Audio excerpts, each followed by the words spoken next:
Una clave para avanzar en la vida espiritual y en la vida en general es no depender de las ganas. Sucede que muchas veces se entiende la libertad como hacer lo que a uno le da la gana, pero en realidad ese es el camino para la esclavitud, porque cuando nosotros empezamos nuestro día sin ningún plan, sin ninguna disciplina, sino simplemente abiertos a hacer lo que nos venga en gana, pues resulta que hay veces que vamos a tener ganas de orar, ganas de leer, ganas de escribir, ganas de estudiar.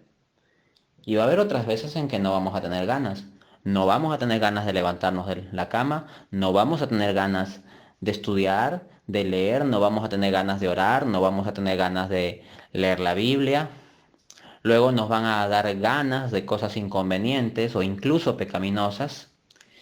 Y si nos dejamos simplemente llevar por nuestras ganas, entonces terminamos convirtiéndonos en esclavos de nuestras ganas. Ya no somos libres, no somos los dueños de nuestra vida, sino que terminamos siendo llevados por nuestras ganas.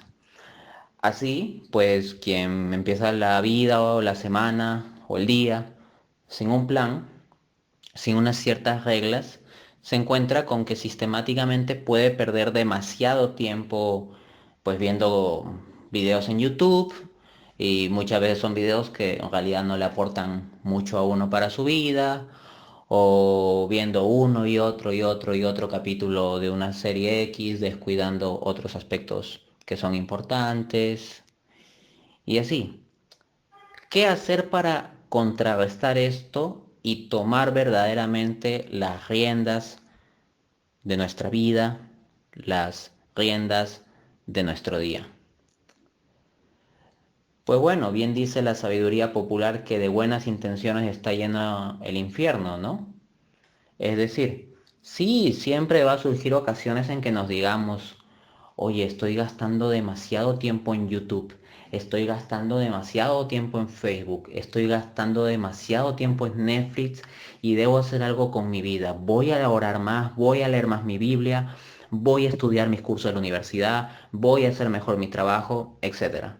Y uno se pone muy bonitas intenciones, pero a la hora de la hora no persevera en ello y al día siguiente o a las pocas horas termina de nuevo procrastinando y gastando un montón de tiempo absurdamente en YouTube, en Facebook, en Netflix y todo ello, si no es que en cosas peores, ¿no? Entonces, ¿qué hacer para que estas buenas intenciones no se diluyan? Como digo, no depender de las ganas, porque cuando uno tiene las ganas de hacer las cosas bien y las ganas de cambiar su vida, eso no funciona a menos que se convierta en decisiones concretas. Entonces, si uno se dice algo general como voy a comenzar a orar más, voy a comenzar a leer más mi Biblia, eso no funciona. Lo que funciona es voy a comenzar a orar más y me doy cuenta que en tales momentos del día tengo espacio libre en general para hacer oración. Y voy a procurar en esos momentos del día hacer oración. Y si uno no tiene el hábito de recordar bien las cosas o ser organizado, se pone una alarma en el celular. Que suene, por ejemplo, todos los días, qué sé yo, a las 5 de la tarde. Y a las 5 de la tarde uno sabe que tiene que desconectar y hacer oración. O leer su Biblia. O hacer lo que se haya planificado.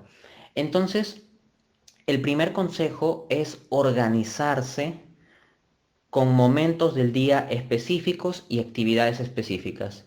Esto no significa cuadricular todo el día en absolutamente todas las horas, pero sí seleccionar ciertas horas a lo largo de los días de la semana que sean, digamos, más o menos estables o más o menos adecuadas para poder realizar ciertas actividades y uno decir, me voy a comprometer a realizar esta actividad.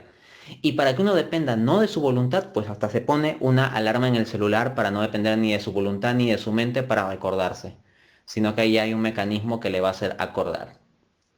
Un segundo consejo es ponerse máximos. Cuando uno encuentra que está gastando tiempo en cosas que no le aportan, pero que al mismo tiempo nos dan una sana distracción, lo que sea pecaminoso sí hay que eliminarlo de la vida, pero aquello que nos dé una sana distracción, pues está bien, pero hay que ponerle un máximo si es que tenemos el peligro de procrastinar. Entonces, supongamos el caso de redes sociales como Facebook, WhatsApp, etcétera. Uno tal vez se encuentra con que está gastando todo el día en Facebook, en WhatsApp o en YouTube. Entonces puede ponerse límites y puede decir, bueno, voy a ver, pero no más de tanto tiempo YouTube. Por ejemplo, no más de 1 hora al día o no más de 2 horas al día. Cada uno en su situación podrá ponerse un límite realista. Si es que su problema fuese YouTube, si su problema es Netflix o lo que sea, lo hará con el respectivo caso, ¿no? O puede ponerse, por ejemplo, todos los días voy a entrar a mi Facebook a tal hora y a tal otra hora cierro. Y entonces ya uno no se la pasa tonteando en la sección de noticias, actualizando y actualizando y actualizando para ver cosas sin sentido, ¿no? Sino que ya tiene bien focalizado unos momentos en los que va a estar. Entonces uno se pone un límite máximo.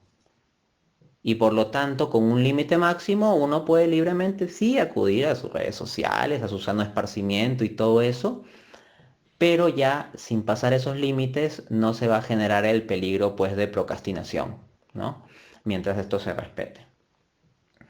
Tercer consejo, ponerse mínimos. Así como de lo que es sano esparcimiento, de todas maneras hay que ponerle máximos para que no se convierta en un estorbo en nuestras vidas por hacernos procrastinar. En las cosas que son buenas y necesarias hay que ponernos mínimos. Por ejemplo, decir, mínimo cada día tengo que estudiar tantas horas. Mínimo cada día debería hacer tales oraciones. Mínimo cada día debería leer tanto de mi Biblia. Mínimo cada día debería al menos escuchar 30 minutos de alguna prédica espiritual. O mínimo en la semana debería yo haber escuchado 5 videos relacionados con temas espirituales, etcétera. Uno encuentra con qué se va a poner un mínimo y si ese mínimo se lo va a poner respecto del día, respecto de la semana. Pero lo más efectivo que yo recomiendo es eso, metas por día o por semana. No, porque ya si uno lo pone al mes o al año, eso se termina diluyendo. Al día o a la semana es algo mucho más concreto. Entonces, resumiendo, consejos para evitar que la procrastinación destruya nuestra vida espiritual. Uno, organizarse con horarios específicos y si es posible comenzar a ponerse alarmas en el celular hasta que se habitúe. Dos, ponerse máximos para aquellas actividades que sean de sano esparcimiento, aunque no absolutamente necesarias, y teniendo en cuenta que lo que sea pecaminoso sí hay que buscar desterrarlo totalmente de la vida de uno, ¿no? Y tercero, ponerse mínimos de cumplimiento para las actividades necesarias e importantes. Hay que entender que esos mínimos son mínimos y que los máximos son máximos. O sea, ¿qué quiero decir con esto? Si yo digo, por ejemplo, bueno, máximo voy a entrar 1 hora al día a mi Facebook, pues bueno, si es un máximo, o sea, si por ejemplo entras 45 minutos y con eso ya hiciste lo principal que necesitabas hacer, pues no es necesario que te obligues a completar la hora, ¿no? Porque es un máximo. Ahora, lo inverso aplica con el mínimo. Si por ejemplo uno, no sé, se puso un mínimo de voy a escuchar mínimo 30 minutos de prédica espiritual al día, pues bueno, si por ahí hay una prédica espiritual que está buena y estás conectando y de repente el video dura, qué sé yo, 45 minutos, puedes escuchar los 45 minutos porque la regla del mínimo es eso, para que sea un mínimo. Y siguiendo estas tres reglas uno puede comenzar a avanzar muy bien en su vida en general y también en su vida espiritual, confiando siempre en que la gracia de Dios le ayude a perseverar. Y hay que pedirle a Dios que nos dé esta gracia de la perseverancia. Pero una gracia que no se quede en intenciones, sino que nosotros la gracia de Dios debemos llevarla a decisiones, porque lo que quiere el Señor con los talentos que nos da es que los invirtamos.